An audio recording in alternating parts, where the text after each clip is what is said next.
مع مزيان مع الخوت في كوميونيتي ديال بلجيكا، مغاربة بلجيكا، مغاربة في هولندا، فهمتيني. عرضوا علينا في المدينة ديالنا فانكوفر، هنايا فهمتيني. الخوت اللي عرضوا علينا دابا وقت الاكل بعد ما تواصلنا ودوينا الحمد لله. الاخ نور الدين من بلجيكا، السلام عليكم. السلام عليكم. خونا تيجاني تا هو، الله يحفظك، شكرا بزاف، ميرسي بوكو فور ذا انفايت، ما شاء الله عليك، الله يحفظك الله يحفظك. السلام عليكم everyone. خونا ايوب من اوسيوس، قول السلام عليكم. السلام عليكم. في لوسبيتاليتي. خونا وديع برودكشن مانجر في. So thank you so much for inviting me and the community to our city. Being like coming from Europe, Belgium, Netherlands, it's a great pleasure to meet you and to spend the afternoon with you. What I'm like, I was listening to each of you, I will tell you my little story in Vancouver and before Vancouver and what I aspire to. So briefly, I was born on 420. Did anyone hear about 420? 420? Yeah, 420 is something to do with smoking. Yeah, April 20th. So April 20th is the International Weed Smoking Day. It's your birthday, see? I didn't know that. So you're born to okay. So It's every day. so if you are born on 420, you are special. So it's the International Weed Smoking Day. I didn't know about it until I came to Vancouver. It's not a special day. Yes. So when I was born in Casablanca, raised in various social levels, I would say, from all social levels. I never left Morocco until the age of 24. When I did so, it was my first trip, 4 flights, Morocco, Casa, Paris, Montreal, Vancouver, Nanaimo. So I never took a flight in my life until I took 4 flights. So it was like an amazing experience, was super excited. I did as Ayub did, decided to go with a homestay family to learn more the language, more about the culture. It was an amazing, enriching experience. Completed my English curriculum, then I completed my MBA curriculum at Vancouver Island University. And then my wife was coming, so we married, we moved to Vancouver, and then we had the first challenge. So I was a student, she was a student, she was pregnant. So how are we gonna do? No job, no place, no home, no nothing. What are we gonna do with the kid? So I said, okay, let's keep the kid. The kid is a source of life. Allah yarzuquhum. So we had Aya when I was at the age of 25 years, and she's now 7. We moved to Vancouver, new place, new house, new city, new friends, new community, everything new. Looking for a job. So I worked with an advertising agency because I had experience working with advertising agencies in Casablanca. So I leveraged, I found my internship, completed the internship with Invoke Media, who are the incubator for Hootsuite. If you heard of Hootsuite. So you, for example, are in marketing. Hootsuite is the leading social media relationship platform in the world, like amongst the best. And it helps you to manage multiple social streams or social profiles at the same time, doing monitoring. You may help anyone here doing business. So they are Vancouver based, worked 3 months, but didn't work well. Why? Because cross-cultural sensitivity, lack of experience. So I'm not gonna attribute that to the company, but I'm gonna attribute it to myself. So I failed in my first opportunity. Then I started looking for a job. That was very hard, like in Vancouver, coming from Morocco, even with the Canadian education. It's not easy to find a job because of the accent. My background was in marketing communications. I wanted to do something in marketing. It was tough because you need to understand the culture of the audience that you are dealing with. So while I was looking for a job, I went to the mosque to pray Asr. Subhanallah. Always, like, when you do something, you never know what happened after that. So I met a gentleman. So the gentleman was looking for someone to work with. So, hey, salaam alaikum, how are you doing, brother? Yeah, brother, long time no see. What are you doing? I'm looking for a job. And you, what are you doing? I'm looking for someone to work with me. What do you do? Landscaping. So we started doing hardscaping, landscaping, construction, even with an MBA. I worked like 6 months, like as hard as I could. He gave me flexibility, looking for jobs. So never give up. No matter what education you have, you gotta get started and do what you have to do. So basically, then after that, I was doing interviews, getting declined, rejected so many times because of my accent. Then I worked in a call center. So with the call center, it was an amazing experience because I got to learn more about the Canadian consumer, the Canadian culture. From Quebec, it was a nationwide call center, so I developed my skill. I thought my, yes, go ahead. You were declined for your accent, but the call center took you? So because I speak French, so they needed the bilingual. So that was my advantage here because I speak French. Not everyone speaks French here, and they deal with the nationwide market. So I was looking in the beginning how I'm gonna deal with Quebecois, how I'm gonna deal with the English-speaking communities. Then I started making calls, receiving calls. It was an inbound call center. After 4 months, I was top salesperson in the call center. Then during that experience, I met like some investors who were like in telecommunications. It was a great experience. I had to go, went to Chicago for the first time, doing networking and so on. Then the first company didn't work well. I was working 7 days a week, so half of the week with the call center, the other week doing VoIP trading in international, buying and selling routes.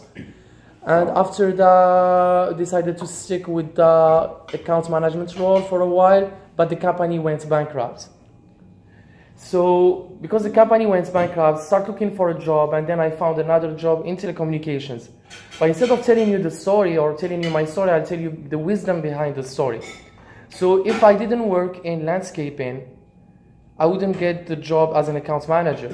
Because while I was working in construction, my boss in landscaping introduced me to his client who was an investor in telecommunications.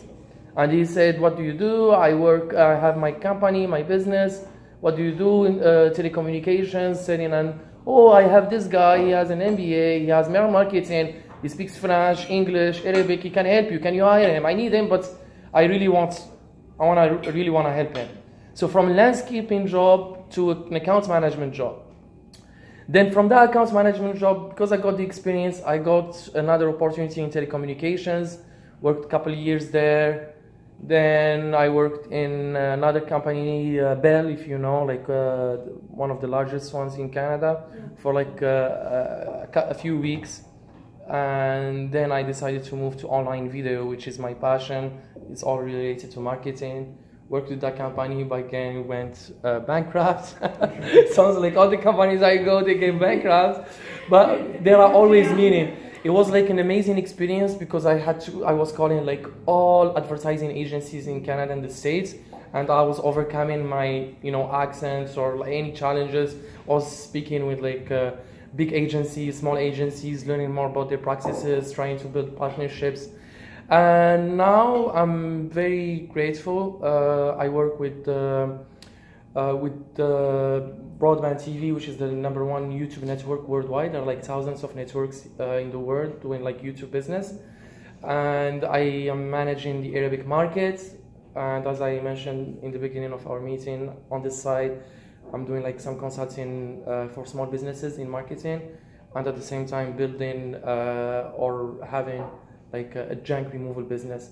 So it's not only an office job, can be a hard job, can be anything. So that's the short, long story about my career here.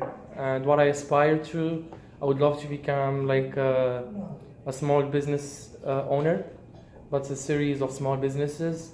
Would love to build businesses and help, in terms of employment, in terms of, coaching people, helping people grow, and at the same time leaving a good footprint before I go up to the heaven, inshallah. That's my story. Well, at the beginning you spoke about failure, but I don't hear any failure in the story. So we learn more from our failures than from our victories. Without failing, without trial and error, you will never get to. Yeah, because without hard work or working to get to a certain level, you never reach Exactly. your top or your potential. Because I mean, the people I know who got not the best position, but the positions they love, are because they tried so much and they worked so hard. And the path you are walking to get there is, I think, the most important in life. It's not. And it's through hardship. It goes through hardship. Yeah, and yesterday we went to a comedy show of Chris Rock here in Vancouver, and he said, one of the keys of success is bullying. Where he said that, Zuckerberg of Facebook, he was bullied when he was young, and Bill Gates also was bullied when he was young. So that made them strong and developed. He said, "Nerds rule the world." But I'm not saying that you are nerds, but I'm okay. But Why not? you can. Well, But you can.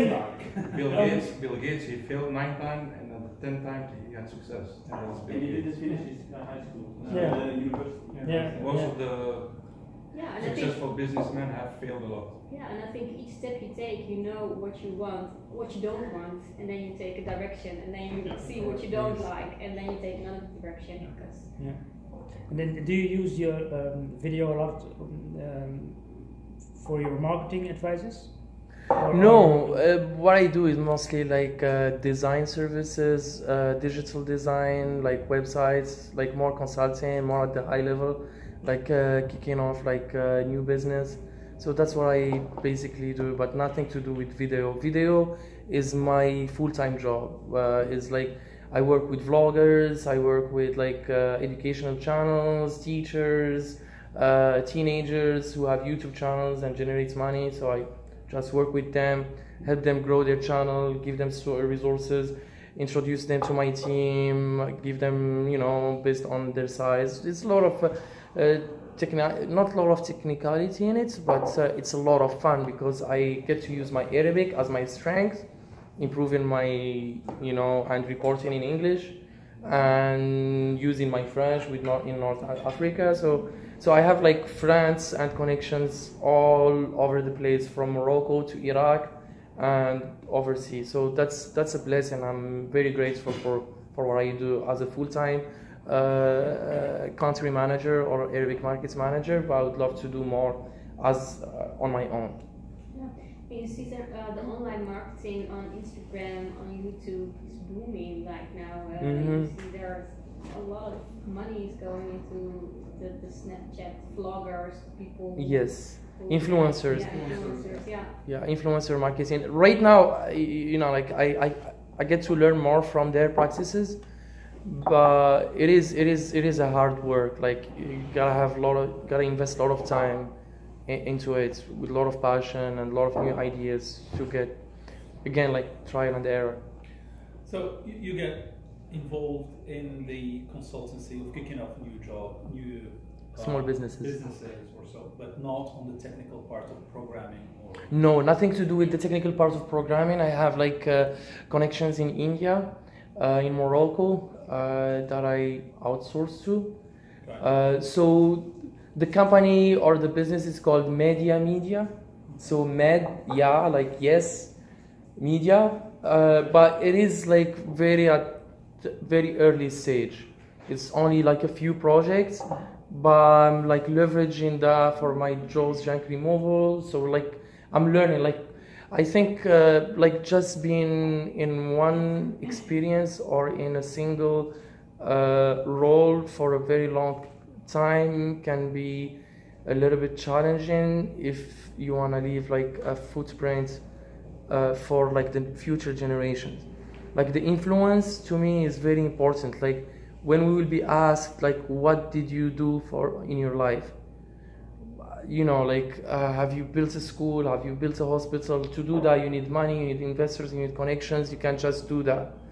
So the culture, what I learned from Canada, I think the culture is quite different in North America, because like you may have like 2-3 jobs, 2-3 businesses at the same time running, and you may work like in the last 8-9 years I've been in Canada, I have food وليتها صداع كان واعر. The food was so amazing كمان كان أحسن من الحوت. سي فود, there is nothing better than seafood الحمد لله على كل حال.